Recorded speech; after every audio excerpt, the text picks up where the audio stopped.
you're watching Funling. I hope you're liking all my videos. I hope मेरी videos help कर रही होंगी आपको अपने बच्चों को सिखाने में, उनकी होम स्कूलिंग को मैं थोड़ा सा easy बना पा रही होंगी, उन्हें थोड़ा मज़ा आ रहा होगा। तो आज का हमारा टॉपिक है how to teach about emotions and feelings to your child। जी हाँ, हम अपने बच्चों को इमोशंस और फीलिंग्स के बारे में कैसे सिखाएं, हम और क्यों ज़रूरी है ये, why it is important to talk about or teach about emotions and feelings at a very early age। थोड़े दिन पहले मेरी एक फ्रेंड से बात हो रही थी, तो उसने बोला जब मैं अपनी बेटी को डांटती हूँ या तो एक उसको समझ नहीं आती कि मैं डांट रही हूँ, या मैं उसके लिए जब कोई चीज़ लाती हूँ तो ऐसे वो खुशी सी नहीं जताती, she take it very normally. इसमें बच्चे की कोई गलती नहीं है, पहले हमें खुद उस इमोशन को एक्सप्रेस करना पड़ेगा, हमें खुद उन फीलिंग्स को बाहर लाना पड़ेगा जो हम फील कर रहे हैं, तभी बच्चे वो सीखते हैं। तो सबसे पहले मैं शुरुआत करूंगी कि why it is important to teach them emotions and feelings at a very early age. अगर हम शुरुआत से ही बच्चों को इमोशंस और फीलिंग्स के बारे में बताते हैं, हर इमोशन का अलग अलग पहलू दिखाते हैं इन अ वेरी सिंपल वे, तो बच्चों को बड़े होके टेम्पर टैंट्रम्स की प्रॉब्लम इतनी नहीं होती हैं।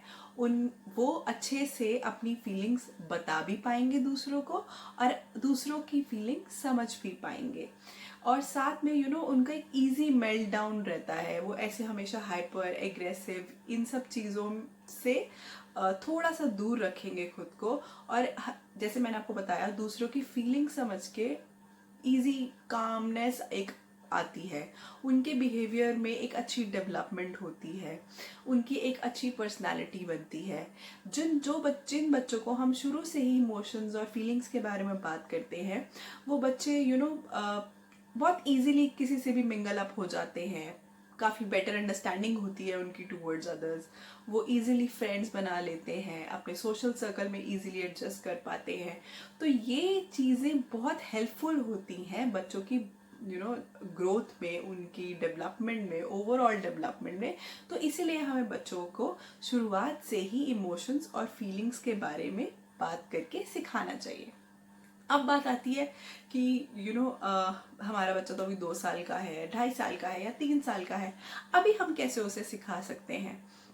तो आज मैं आपको बताऊंगी कुछ ऐसे आइडियाज़, कुछ ऐसे टिप्स, कुछ ऐसी एक्टिविटीज़ जो आप सिंपली घर में कर सकते हैं, और उनसे आप अपने बच्चों को ईजिली, वेरी ईजिली इमोशंस के बारे में, फीलिंग्स के बारे में बता सकते हैं। तो आइए ये वीडियो शुरू करते हैं। तो जो सबसे पहली चीज़ होती है वो होती है हम उनके पेरेंट्स, उनके रोल मॉडल। कैसे बच्चे हमें अपना रोल मॉडल मानते हैं, मदर्स के वो सबसे ज़्यादा क्लोज होते हैं, फादर को वो देखते हैं, उनसे बहुत क्लोज होते हैं। तो हम जो भी करते हैं ना, वो हर चीज़ को सोख और ऑब्जर्व करते हैं। अगर हम एक अच्छा पॉजिटिव एटीट्यूड टूवर्ड्स हर चीज़ में उनको दिखाएंगे, अगर हम अपनी फीलिंग्स अच्छे से उन्हें एक्सप्रेस करेंगे, अगर हम अपने इमोशंस को अच्छे से उनके सामने रखेंगे, तो वो भी उसे ही उस पॉजिटिव तरीके से ग्रास्प करेंगे। अगर हम ही हमेशा चिड़चिड़ करते रहेंगे, हम ही उन पे येल करते रहेंगे, हम ही उन पे हमेशा गुस्सा रहेंगे, तुमने टॉयज नीचे क्यों फेंक दिए, तुमने ये क्यों करा, तुमने वो क्यों करा, हमेशा हमें येलिंग नेचर रखेंगे अपना, तो बच्चे बिल्कुल सोक और ऑब्जर्व करते हैं, जैसे मैंने आपको बताया। तो उनके वो जो हम उनमें देखना चाहते हैं, पहले हमें वो खुद बनना पड़ेगा। तो एक हमें वो चीज़ की शुरुआत करनी पड़ेगी, हमें उसके बारे में उनसे खूब बात करनी पड़ेगी, हमें अपना हर एक्सप्रेशन, हर इमोशन, हर फीलिंग उनसे शेयर करनी पड़ेगी, तब जाके वो इस चीज़ को समझेंगे। तो एक तरीका तो ये हो गया। दूसरा तरीका ये है कि आप जब एक मैं राइम एंड रेसिटेशन पे बहुत फोकस करती हूँ, राइम्स एंड रेसिटेशंस ऐसे ही करिए जिससे बच्चों को समझ में आए। आप अपने फेशियल एक्सप्रेशंस वैसे बना सकते हैं, लाइक एक मैं आपको एग्जांपल देती हूँ।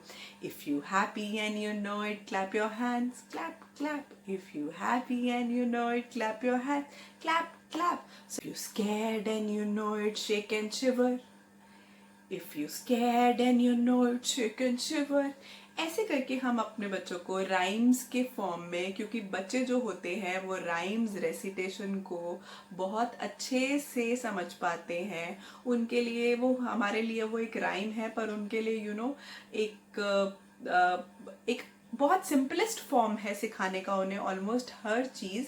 तो मैं अपनी प्रीवियस वीडियोस में भी इस पे फोकस कर चुकी हूँ कि हमें हमेशा बच्चों को जो भी सिखाना है आप ट्राई करिए। पहले तो आप हैं, आप जितना उनके साथ टाइम स्पेंड करेंगे, आप जितना उनके साथ बोलेंगे, आप जितना अपने आप को एक्सप्रेस करेंगे, जो उनसे चाहते हैं पहले आपको वो खुद करना है, वो खुद करेंगे। इससे आप बच्चों को बहुत ईजिली सिखा सकते हैं। दूसरा तरीका है राइम्स एंड रेसिटेशन। आप जितना बोलेंगे, जितनी अच्छी तरीके से उनके साथ राइम्स में अपने फेशियल एक्सप्रेशंस को एक्सप्रेस करके दिखाएंगे, बच्चे उतनी जल्दी सीखते हैं। तो ये हो गए 2 तरीके। तीसरा तरीका ये है कि मैं इस पे भी बहुत फोकस करती हूँ, भले आपका बच्चा 1 साल का हो, 1.5 साल का हो या 2 साल का हो, आप प्रैक्टिस करिए कि आप रात को सोते समय 5 मिनट्स उनके साथ स्टोरी टेलिंग करिए। और जब भी आप उन्हें कोई स्टोरी बता रहे हैं तो आप उसमें जो कैरेक्टर्स हैं उनके इमोशंस के बारे में उन्हें बताइए, उनके फीलिंग्स के बारे में उन्हें बताइए कि जैसे हम लायन और माउस की अगर स्टोरी करते हैं तो lion is going to eat mouse, mouse is very scared.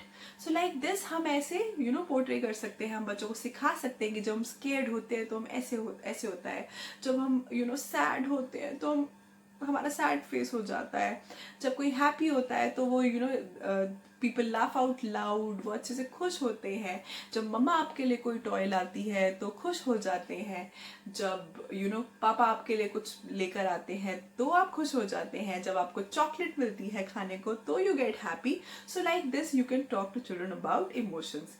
So the next thing is, आप अपने बच्चे को एड्रेस करना सीखिए। जब भी आपका बच्चा कुछ कर रहा हो, लाइक अगर वो अपने सिबलिंग्स के साथ अगर उनकी कोई चीज़ स्नैच कर रहा हो तो आप उन्हें बताइए कि आपने उनकी चीज़ ली है, अब वो आपसे सैड हैं, या उन्हें देखिए, उन्हें एड्रेस करवाइए, या अब वो आपसे एंग्री हैं, या आपने अपना टॉय अपने सिस्टर ब्रदर से शेयर करा है तो देखिए अब वो हैप्पी हैं, या आपसे अपनी कोई चीज़ शेयर कर रहा है तो they are happy, they are excited, if you get something you get surprised. तो ऐसे करके हम बच्चों से इमोशंस के बारे में बात कर सकते हैं। तो अब मैं एक सिंपल और एक अच्छी एक्टिविटी लेके आई हूँ आपके लिए, ये आप अपने बच्चों के साथ घर में ट्राई कर सकते हैं। इससे वो बहुत इंजॉय भी करते हैं और बहुत इजीली इस इमोशंस और फीलिंग्स को अच्छे से सीख पाते हैं। तो ऐसे आप एक शीट ले लीजिए, उस पे ऐसे फेसेस बना लीजिए, इट्स लाइक इमोटिकॉन्स बना लीजिए, तो आप उन्हें दिखाइए। Which face is this? It's a happy face. It's very easy to make. आप कोई भी शीट घर में लेके ये बना के रख लीजिए। जब हमें चोट लगती है तो हम क्या करते हैं? We cry. जब हमें when we get angry, how do we behave? जब आप खाना नहीं खाते तो मम्मा क्या हो जाती है? Angry. So it's a very simple game, a very simple activity. आप ये बच्चों के साथ करिए और बच्चे इसको एक्चुअली में बहुत इंजॉय करते हैं। सो आई होप मैं आपको समझा पाई हूँ कि कैसे आप अपने बच्चों को इमोशंस और फीलिंग्स के बारे में बता सकते हैं, कौन सी ऐसी चीज़ें कर सकते हैं, कौन सी ऐसी एक्टिविटीज़ कर सकते हैं, कौन से ऐसे खुद में चेंजेस ला सकते हैं जिससे आप अपने बच्चों को इमोशंस और फीलिंग्स सिखा पाएँ, और उनको अर्ली एज पे इमोशंस और फीलिंग्स सिखाने के क्या बेनिफिट्स हैं, क्या एडवांटेजेस हैं, मैंने उसके बारे में भी बात करी है। प्लीज़ ये वीडियो एंड तक देखिएगा। इसमें मैंने अब ट्राई किया है अपनी छोटी सी 1.5 साल की बेटी को कुछ ऐसी इमोशंस सिखाने की, अभी खेल खेल में, बिकॉज मैं थोड़ा अनैक्ट करती हूँ कि when we get happy we do like ha ha ha ha, when we cry like this. So मैंने ट्राई किया है उसकी छोटी सी वीडियो बनाने का, आप प्लीज़ उसे देखिएगा। And please hit the like button, subscribe to my channel, share to my channel, please throw your love to my channel। अब मैं जल्दी मिलूंगी अपनी नेक्स्ट वीडियो के साथ, तब तक के लिए गुड बाय। कैसे होते हैं? कैसे क्राई करते हैं? ऐसे क्राई करते हैं? बेबी क्राई करता है। अमायरा हैप्पी कैसे होती है? हैप्पी